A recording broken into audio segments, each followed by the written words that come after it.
Bueno, hoy voy a hacer los videos que tanto había prometido sobre lo que son las distorsiones cognitivas. Nosotros sabemos que tenemos un pensamiento, una emoción y una conducta. El pensamiento va a dirigir la emoción. Ahora, el pensamiento negativo, estos pensamientos automáticos, flashes que vienen sin pedir permiso, hacen que yo pueda tener distorsiones cognitivas. La distorsión cognitiva es una visión errónea, es una interpretación errónea de la realidad que hago para poder corroborar esos pensamientos negativos. De esta manera, siempre voy a estar disfrazando la realidad de forma tal que ese pensamiento negativo sea probado y de esa manera sentir la emoción que me termina generando, por ejemplo, la angustia o la ira, etc. Las distorsiones cognitivas son muchas. Yo voy a empezar, creo que ya había hecho un video sobre el filtraje. El filtraje es una visión de túnel, donde lo que hago es agarrar un solo elemento, ¿sí? Lo saco de contexto y me olvido de todo lo demás. Por ejemplo, si yo voy a dar un examen oral y el profesor me aprueba y me dice que estuve bárbaro, que hablé bien, que me sentí seguro, pero que di muchas vueltas, yo vuelvo a mi casa angustiado porque me hice la idea de que el profesor me dijo que hablo muchas boludeces. Es decir, agarré un dato menor, lo saqué de contexto y lo magnifiqué. Entonces me meto en una visión de túnel, sí, en un túnel oscuro donde solo me quedó esa información de que hablé demasiado o me distraje, etc. Y de esa manera, con un solo dato erróneo, me olvido de 15 positivos y termino generándome una angustia porque solo me basé en esa información, en ese incidente. Otra distorsión cognitiva es el pensamiento polarizado. El pensamiento polarizado tiene que ver con que no hay grises, digamos, con que todo es todo o todo nada nada. Es decir, o blanco o negro, o mucho o poco, o simplemente fracaso, éxito. Es decir, una persona se siente muy angustiada y siente que como no tuvo hijos, fracasó en la vida. Es decir, tomó un dato y este dato implica o que es un éxito o que es un fracaso. Si me recibo, habré triunfado en la vida. Si no me recibo, voy a ser un perdedor toda mi vida. Si tengo novia, estoy contento, feliz. Si no tengo novia, soy feo, soy estúpido, etc. Entonces, esta forma siempre hace que vivamos poniendo en extremos un determinado elemento. Al ponerlo siempre en elementos, me termino perjudicando yo, porque termino haciendo que esa emoción se expanda más. Es decir, voy a mirar la realidad de una forma tal que ese pensamiento erróneo que yo tengo sea corroborado. Otro puede ser la sobregeneralización. La sobregeneralización, que es el tercero, tiene que ver con de un dato o de un incidente, usarlo como prueba para poder predecir el futuro. Es decir, si un día llegué tarde al trabajo, siempre voy a llegar tarde. Si un día o si hice un viaje en avión y ese avión sufrió turbulencias, nunca más me voy a volver a subir un avión, porque cada vez que me suba a un avión va a ser catastrófico. Esto tiene que ver con una predicción del futuro, entonces ahí lo que estamos llamando es a la ansiedad.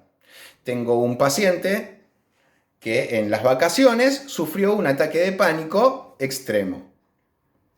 Esta persona siempre tuvo rasgos ansiosos, pero nunca tuvo un pico de ansiedad máxima, un ataque de pánico tan grande como el que tuvo en las vacaciones. ¿Esto qué hace? Que ya tenga miedo de las próximas vacaciones. ¿Por qué? Porque asocia las vacaciones con que va a volver a tener un ataque de pánico. Entonces, cada vez que se vaya de vacaciones, va a tener un ataque de pánico. Esta visión de la realidad, obviamente que es errónea. Sin embargo, en la sobregeneralización lo que hacemos es esto, tomar un dato y siempre va a ser así. Cada cosa que me haga recordar aquella sensación, me la va a hacer vivir al extremo. Entonces, si una chica no me quiere, nadie me va a querer. Si una paciente, si mi marido me fue infiel o mi ex marido me es infiel, nunca más voy a formar pareja porque siempre me van a ser infieles. Cuarta distorsión cognitiva, lectura del pensamiento.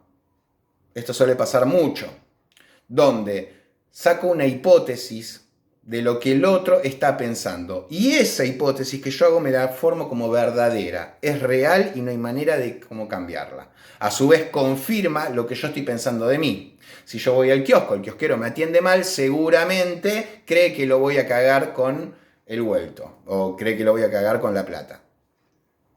Entonces, si mi pareja hoy me habla enojado, es porque seguramente yo hice algo malo. Y se la quiere agarrar y me va a culpar.